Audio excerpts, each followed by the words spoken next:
January 17, 1945. The Ardennes forest, Belgium. The snow falls in silence, thick and unrelenting, blanketing the shattered pines and frozen earth. A German Obergefreiter crouches in a foxhole, his breath visible in the bitter cold, his hands trembling not from the temperature but from the sound. A sound that has haunted him for 3 days now.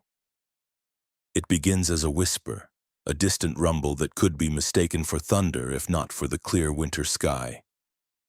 Then it crescendos. The shriek of shells tearing through the atmosphere, the earth-shaking detonations that arrive not in isolated bursts but in waves, coordinated and relentless. He presses himself against the frozen dirt, clutching his carabiner 98K, and realizes with a clarity that cuts through the fog of exhaustion that this is not the war he was trained to fight. Somewhere beyond the tree line, American infantrymen are advancing, and with them comes something the Wehrmacht has never encountered in its years of conquest across Europe. A killing system so integrated, so mechanically precise, that it renders obsolete every doctrine the German army has perfected since the Great War. The Germans had entered this war with a philosophy forged in the crucible of the Western Front, refined through the interwar years by men like Hans von Seeckt and Heinz Guderian. Their doctrine was elegant in its conception. Auftrags tactic, mission-type orders that empowered junior officers to seize initiative. Combined arms at the tactical level where tanks, infantry, and artillery cooperated in fluid, decentralized operations. And above all, the principle of Schwerpunkt, the concentration of force at a decisive point to achieve breakthrough. This was the doctrine that shattered Poland in 27 days, that sent France reeling in 6 weeks, that nearly brought the Soviet Union to its knees in the summer of 1941. It was a doctrine built on speed, aggression, and the calculated acceptance of risk. Artillery in this system was a supporting arm, important certainly, but fundamentally reactive. Forward observers called for fire missions and batteries responded as quickly as supply and communication allowed. But the artillery was not the centerpiece. The centerpiece was the maneuver element, the panzer columns and mechanized infantry that would exploit the gaps created by bombardment and assault. The Americans, when they arrived in force in 1943 and 1944, brought with them a different philosophy entirely, one that the Germans initially misread as the fumbling inefficiency of an industrial giant learning the hard lessons of modern warfare. In the early engagements in North Africa at Kasserine Pass in February 1943, German commanders watched American units stumble, their coordination crude, their response to armored thrusts panicked. General Lieutenant Hans Kramer, captured after the fall of Tunis, remarked with a mixture of condescension and relief that the Americans fought with machines, not with minds. It was an assessment that would prove catastrophically premature. What Kramer and his peers failed to recognize was that the Americans were not merely learning. They were building a system, building an integration of firepower and maneuver that would transform the infantry battalion from a collection of riflemen into the nerve center of a vast, mechanized organism. The foundation of this system was laid not on the battlefield, but in the doctrinal laboratories of Fort Benning, Fort Sill, and the Army War College, where officers like Leslie McNair and Mark Clark had studied the lessons of the Great War and reached conclusions that diverged sharply from European thinking. The Americans had observed that in the static warfare of 1917 and 1918, artillery had been king, responsible for 70% of all casualties, capable of obliterating entire divisions if properly massed. But they had also observed the problem. Artillery alone could not win battles. It could prepare the ground, suppress the enemy, disrupt logistics, but without infantry to seize and hold terrain, without close coordination between the man with the rifle and the man with the firing tables, the expenditure of shells was merely sound and fury. The American solution was radical in its implications, make the infantry battalion the central node of all fire support. Not the artillery battalion, not the tank destroyer battalion. The infantry battalion, commanded by a lieutenant colonel often no older than 30, would become the focal point around which all other combat elements would orient themselves. This was formalized in the field manuals of 1941 and 1942, particularly FM 740, which outlined the structure and employment of the infantry regiment.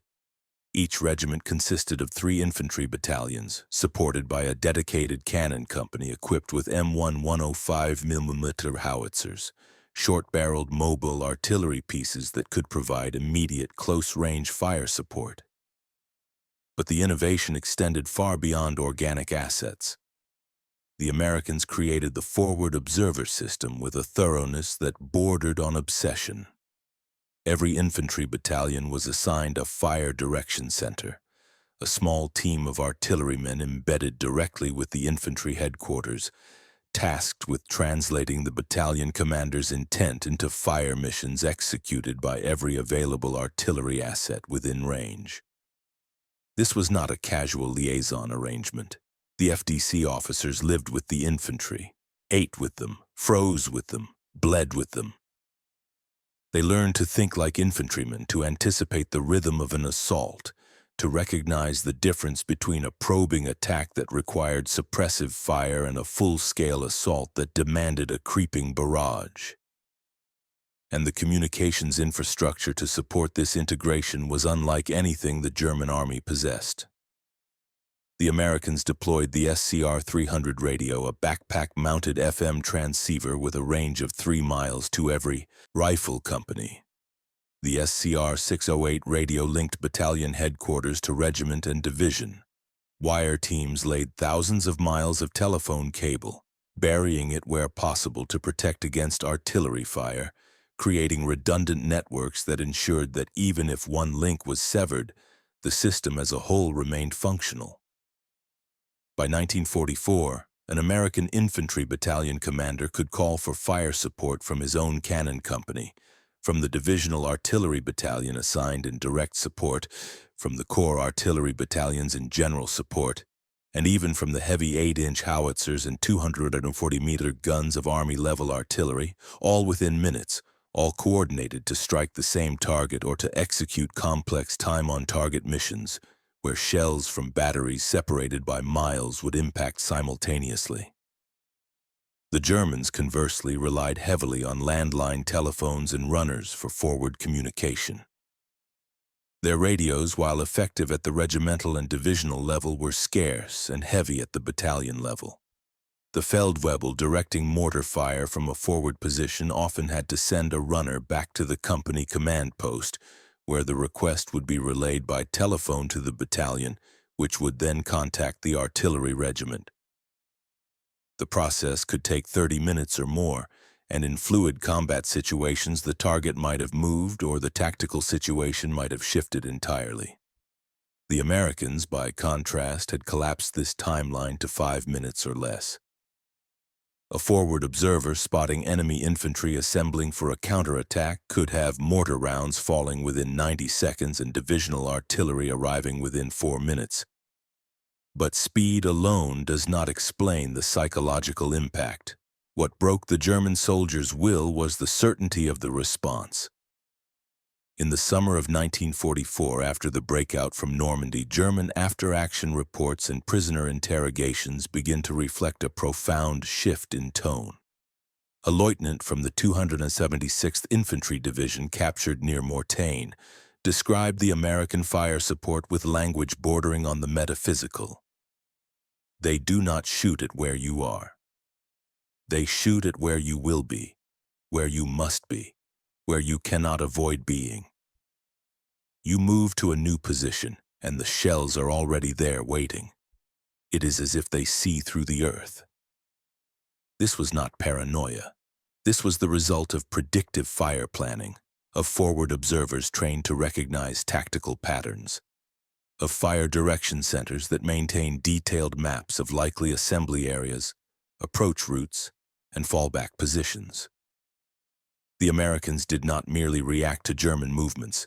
They anticipated them, pre-registered fires on key terrain, and executed defensive fire plans that turned entire sectors of the battlefield into kill zones. The mortar, that ancient weapon dating to the 15th century, was transformed in American hands into an instrument of surgical violence. The standard American Infantry Battalion fielded a heavy weapons company equipped with 6 M1 81mm mortars, smooth-bore, muzzle-loading tubes capable of firing a 10-pound high-explosive shell to a range of 3,000 yards. The weapon itself was not revolutionary.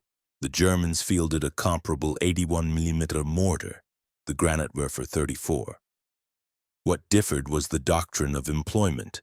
American mortar sections were trained to operate as extensions of the rifle companies positioned no more than a few hundred yards behind the front line, capable of delivering immediate suppressive fire on enemy positions that riflemen could not engage directly. The mortar, with its high-angle trajectory, could drop shells behind hills, into defilade positions into the reverse slopes where German machine gun teams sought cover. And the integration with artillery meant that mortar fire and howitzer fire could be layered. Mortars suppressing the immediate threat while howitzers engaged deeper targets, creating a layered curtain of steel that no assault could penetrate. The mathematics of this integration are staggering. A single American infantry division in 1944, approximately 14,000 men, possessed 48 81mm mortars, 54 M1 105mm howitzers, 12 M2 145mm howitzers, and could call upon Corps and Army artillery for access to 8-inch howitzers and 150mm long tom guns. The total weight of fire that could be brought to bear on a single battalion-sized sector, a frontage of perhaps 1,000 yards, exceeded 400 tons of high explosive per hour, delivered with coordination that allowed for time-on-target missions.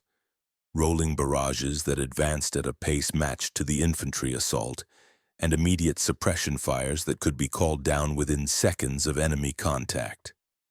The Germans, by comparison, had built their artillery arm around the principle of centralized control.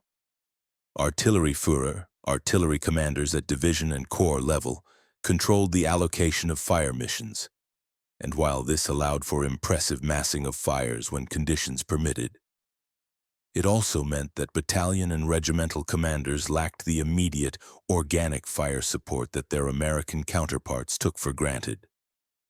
This divergence in philosophy manifested most clearly in the defensive battles of late 1944 and early 1945. At the Battle of the Bulge, the Wehrmacht's final great offensive in the West, German commanders had assembled a striking force of 29 divisions, including 9 Panzer and Panzer Grenadier divisions, supported by nearly 2,000 artillery pieces. The initial assault on December 16, 1944, achieved tactical surprise and drove deep into American lines, overrunning the 106th Infantry Division and threatening the vital road hub of Bastogne. For a brief moment, it seemed that German armor and aggression might replicate the successes of 1940. But within 72 hours, the American response demonstrated the full potential of their integrated fire support system. As German columns advanced along narrow roads through the forested terrain, American artillery battalions, rapidly repositioned from other sectors, began executing pre-planned defensive fires. Forward observers, often isolated and surrounded, continued to call in fire missions via radio, directing shells onto German supply columns, assembly areas, and approach routes. At Bastogne, the encircled 101st Airborne Division, supported by elements of the 10th Armored Division, and critically by the divisional and corps artillery that remained in communication via radio, held a perimeter against repeated German assaults. The key to their defense was not the paratroopers' courage, though that was considerable, but the artillery. The 101st's own artillery battalion, the 321st Glider Field Artillery, fired over 10,000 rounds during the siege, often at ranges so close that shells from their 105mm howitzers landed within 300 yards of American positions. But the division also had access to the fire support of the 8-Corps artillery, which despite the encirclement maintained radio contact and delivered fires from batteries positioned outside the German ring. A German Oberst captured after the siege was lifted noted with bitter admiration that the Americans turned the entire forest into a furnace. We could not mass for an assault without their shells finding us. We could not dig in without their mortars unearthing us. It was not a battle. It was an execution. The symbolic weight of this firepower extended beyond the tactical. For the German soldier, artillery had always been a tool of operational warfare, a means to an end, subordinate to the decisive maneuver of armor and infantry. But for the Americans, artillery became the embodiment of industrial abundance and democratic power. Every shell represented a factory in Detroit or Pittsburgh running at full capacity, a supply chain stretching across the Atlantic, a nation mobilized not merely to fight but to overwhelm. German soldiers recovering from American barrages often remarked on the sheer waste of it. The Americans seemed to fire 10 shells where one might suffice, to saturate an area rather than strike a precise target. This was not incompetence. This was philosophy. The American military, backed by an economy producing 40% of the world's total output, could afford to trade steel for lives, to accept inefficiency at the tactical level in exchange for certainty at the operational level. A German panzer battalion might conserve its shells, rationing ammunition for the decisive moment. An American artillery battalion would fire until the tubes glowed red, confident that fresh ammunition trains were already en route. The contrast in casualty ratios tells the story with brutal clarity. In the fighting from D-Day to the German surrender, the American army in Europe suffered approximately 586,000 casualties, including 135,000 killed. The Germans, by comparison, suffered an estimated 1.4 million casualties in the same theater during the same period. The disparity was not the result of superior American marksmanship or tactical brilliance at the squad level. The German soldier, even in 1945, remained a formidable opponent, disciplined and skilled. The disparity was the result of system-level superiority, of an integration of firepower and maneuver that allowed American infantry to advance behind curtains of steel, to call down destruction on enemy positions before the rifleman ever had to expose himself to direct fire. The mortar and the howitzer in this system were not supporting weapons. They were the primary killing instruments, and the infantryman was the intelligence network that directed their fire. There was, in this transformation, a democratization of violence that unsettled traditional military hierarchies. In the German army, the artillery officer was a specialist, a technician whose expertise was respected but whose role was fundamentally subordinate to the infantry and armor commanders who made the decisions of maneuver. In the American army, the forward observer, a lieutenant or even a sergeant equipped with a radio and binoculars, possessed the power to summon annihilation. A young officer fresh from Fort Sill, crouched in a shell crater in the Hürtgen forest, could call down the combined fire of 3 battalions, directing 36 howitzers to strike a target that he alone could see. This was not a trivial shift in authority. It represented a fundamental redistribution of combat power to the lowest practical level. The American system trusted the man on the ground, the observer who could see the enemy, to make decisions that would commit hundreds of tons of ammunition and the effort of hundreds of men. This trust, this delegation of authority embedded in doctrine and technology, was itself a reflection of democratic principles, a recognition that the soldier closest to the problem was best positioned to solve it. The Germans, steeped in a tradition of hierarchical command and operational art practiced by a professional officer class, struggled to adapt to this reality. Their doctrine emphasized the initiative of junior officers, but within a framework of centralized planning and resource allocation. The American system, by contrast, pushed both initiative and resources to the edge, to the battalion and company level, creating a flatter, more responsive command structure. This was not without costs. American operations were often methodical to the point of plodding, lacking the operational elegance of German offensives at their peak. But in the attritional warfare of 1944 and 1945, where the objective was not brilliant maneuver but the steady, grinding destruction of the enemy's capacity to resist, the American model proved devastatingly effective.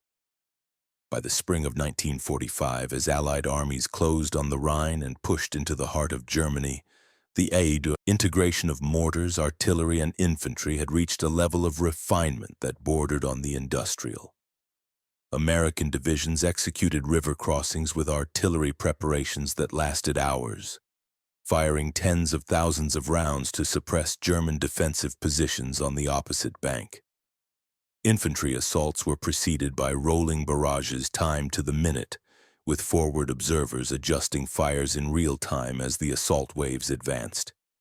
German defenders, outnumbered and outgunned, often survived the barrages only to emerge from their bunkers to find American infantry already upon them, supported by tanks and tank destroyers that had crossed in the wake of the artillery preparation. The German soldiers' experience of combat in the final months of the war was less a contest of skill and will than a simple test of survival against overwhelming material superiority. And yet there is in the historical record a persistent thread of respect, even admiration from German prisoners and memoirists for the American fire support system. General Major Friedrich von Mellenthin, a veteran of both the Eastern and Western fronts, wrote in his post-war memoir Panzer Battles that the American artillery was the most formidable arm we faced. Not the tanks, not the aircraft, but the artillery. It was everywhere, always responsive, and it broke the back of our offensives before they could develop.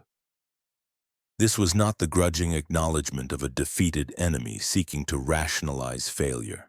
It was a professional soldier's recognition that the Americans had solved a problem of military art that had bedeviled armies since the invention of indirect fire. How to integrate the terrible destructive power of modern artillery with the flexibility and responsiveness required at the tactical level.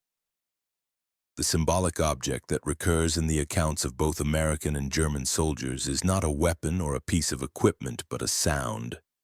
The whistle of incoming shells, the distinct freight train roar of a 150mm rounds arcing through the sky, the sharp crack of 105mm airbursts.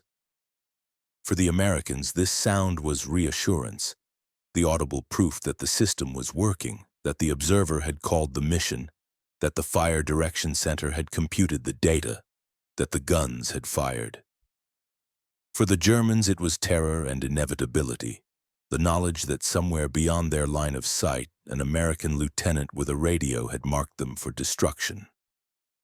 Sound, in the calculus of modern warfare, became a weapon in itself, a psychological instrument that conveyed the message of overwhelming power and coordination more effectively than any propaganda. In the forests and fields and shattered towns of Western Europe in 1945, the German army learned a lesson that would be studied and absorbed by military theorists for generations. That modern warfare is not won by the side with the best soldiers or the most daring commanders, but by the side that best integrates its systems of killing. The American combination of mortars, artillery, and infantry, bound together by radios and doctrine and an industrial base that could sustain the expenditure of millions of rounds, represented a paradigm shift. The transformation of artillery from a supporting arm to the central pillar of ground combat.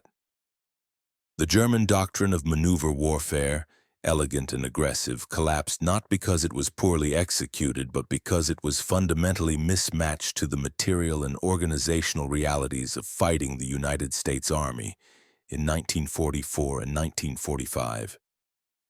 The infantryman, in this new paradigm, was no longer the primary combatant.